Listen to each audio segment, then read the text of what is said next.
अपनी स्थिति से अतिरिक्त ऐसी बहुत सी चीजें होती हैं जिसको उसे मैनेज करना पड़ता है।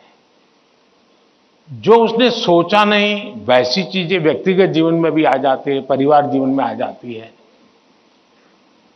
और फिर उसे भी संभालना पड़ता है।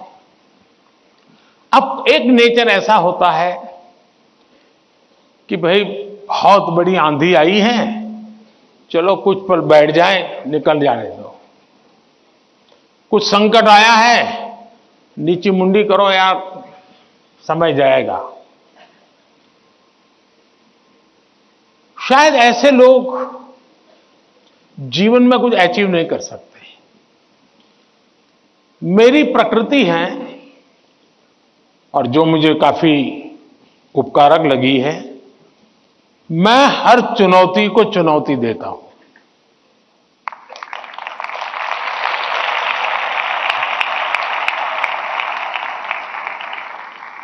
चुनौती जाएगी, स्थितियां सुधर जाएगी, इसकी प्रतीक्षा करते हुए मैं सोया नहीं रहता और उसके कारण मुझे नया नया सीखने को मिलता है।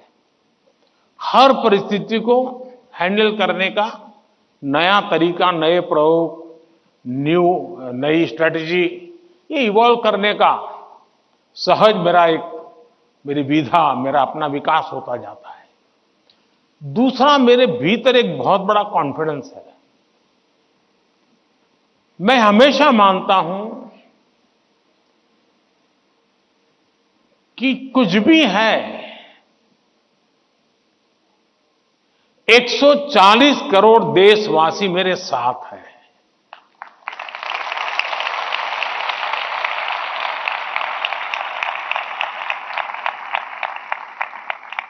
अगर 100 मिलियन चुनौतियां हैं तो बिलियंस ऑफ बिलियन समाधान भी है। मुझे कभी नहीं लगता है कि मैं अकेला हूं। मुझे कभी नहीं लगता है कि मुझे करना है। मुझे हमेशा पता होता है मेरा देश सामर्थ्यवान है, मेरे देश के लोग सामर्थ्यवान है, मेरे देश के लोगों का मस्तिष्क सामर्थ्यवान है। हम हर चुनौती को पार कर जाएंगे। ये मूलभूत मेरे भीतर मेरा सोचने का पिंड है और इसके कारण मुझे कभी नहीं लगता यार मुझ पर आया क्या करूंगा। मुझे लगता है नहीं, 140 करोड़ लोग हैं, संभल जाएंगे, ठीक है, आगे मुझे रहना पड़ेगा और गलत हुआ तो गाली मुझे खानी पड़ेगी, लेकिन मेरे देश का सामर्थ्य, और इसलिए मैं अपनी शक्ति देश के सामर्थ्य को बढ़ाने में लगा रहा हूं। और जितना ज्यादा मैं मेरे देशवासियों का सामर्थ्य बढ़ाता जाऊंगा, चुनौतियों को चुनौती देने की ताकत हमारी और बढ़ती जाएगी। पारिवारिक जीवन में अनुभव कर रहे हैं। अगर पारिवारिक जीवन में भी हम ट्रस्ट डेफिसिट अनुभव करते हैं तो ये बहुत ही चिंता का विषय है। और ये ट्रस्ट डेफिसिट अचानक नहीं होती है, एक लंबे कालखंड से गुजर करके निकलती है। और इसलिए हर पेरेंट्स को, हर टीचर को, हर स्टूडेंट्स को बहुत ही बारीकी से अपने आचरण को एनालाइज करते रहना चाहिए।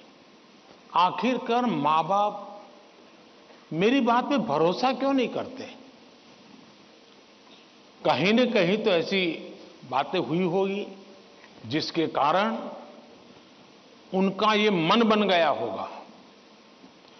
कभी आपने कहा होगा कि मैं अपनी सहेली को मिलने जा रही हूं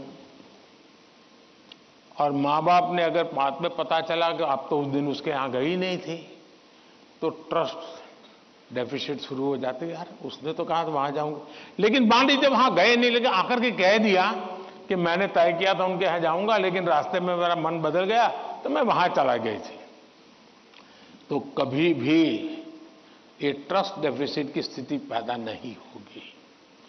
और एक विद्यार्थी के नाते हमें जरूर ऐसा सोचना चाहिए कि कहीं ऐसा तो नहीं है कि मैंने कहा था मम्मी आप सो जाओ, चिंता मत कीजिए, मैं तो पढ़ लूंगा, और मम्मी चुपके से देखती और मैं सो रहा हूं, तो फिर ट्रस्ट डेफिसिट हो जाएगा। ये तो कह रहा था मैं पढ़ूंगा, लेकिन पढ़ नहीं रहा है, सोया पड़ा है। आप कहते थे कि मां मैं अब 1 सप्ताह तक मोबाइल को हाथ नहीं लगाऊंगा, लेकिन छुपके से दिख रहा है मां को घरे, तो फिर ट्रस्ट डेफिसिट पैदा हो जाती है। क्या आप जो कहते हैं उसको सचमुच में पालन करते हैं क्या? अगर आप पालन करते हैं तो मैं नहीं मानता हूं कि पेरेंट्स को या टीचर्स को इस प्रकार की ट्रस्ट डेफिसिट की स्थिति पैदा होगी, आपके प्रति अविश्वास का कारण बनेगा। उसी प्रकार से मां बाप को भी सोचना चाहिए। कुछ मां बाप को ऐसी आदत होती है, जैसे मान लीजिए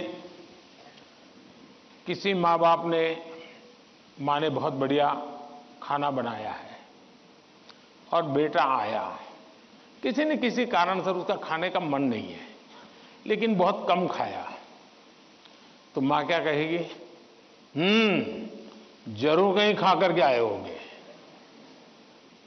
जरूर किसी के घर में पेट में भर करके आए होंगे। तो फिर उसको चोट पहुंचती है, फिर वो सच बोलता नहीं है। फिर मां को ठीक रखने के लिए, ठीक है चलो अच्छा लगे बुरा लगे, मैं जितना मुंह में डाल, पोस्ट ऑफिस में डालता हूं डाल दूंगा। ये ट्रस्ट डेफिसिट पैदा हो जाता है। हर घर के अंदर ये अनुभव आता होगा। आपको माताजी ने, पिताजी ने मानो आपको पैसे दिए और आपको कहा 1 महीने का तुम्हारा ये 100 रुपया तुम्हें देते पॉकेट का, और फिर हर तीसरे दिन पूछते हैं वो 100 रुपये का क्या किया? अरे भाई तुमने 30 दिन के लिए दिया है ना, दूसरा मांगने तो आया नहीं तुम्हारे पास, तो भरोसा करो ना। अगर भरोसा नहीं तो नहीं देना था। ज्यादातर मां बाप के केस में ऐसा होता है, रोज पूछते हैं अच्छा वो 100 रुपया, हाँ कोई ये तो पूछ सकता है, पूछने का तरीका होता है। कोई कहे बेटा उस दिन पैसे नहीं थे, तुम्हें 100 ही रुपये दिए थे, तुम चिंता मत करना, जरूरत पड़े तो कह देना। तो उस बेटे को लगे नहीं नहीं मेरे माता पिता ने मुझे 100 रुपया, देखो ये आपकी पसंद की बात आई तो ताली बजाते हो आप लोग। अगर वही सवाल ये पूछते 100 का क्या किया, इसके बजाय ये कहते, तो बेटा कहेगा ना मां बिल्कुल नहीं, मेरे पास पैसे हैं, सफिशिएंट है।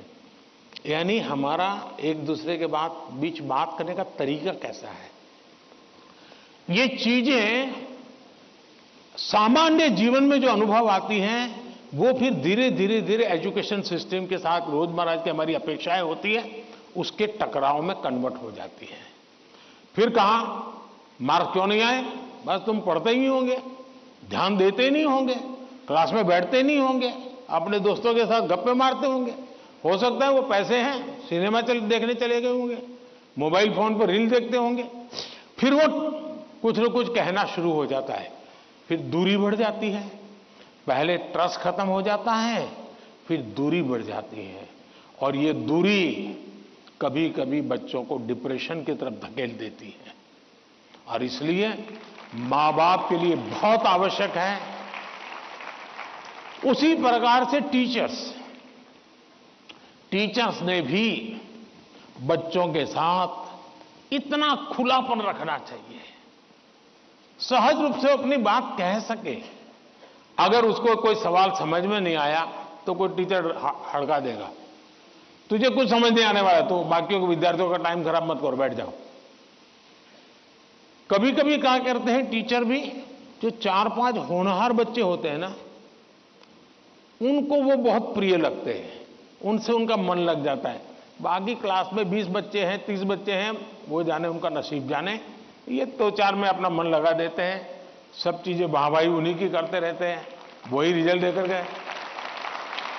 अब आप उसको कितना आगे ले जा पाते हो तो अलग बात है, लेकिन बाकी जो है वहां से नीचे गिरा देते हैं।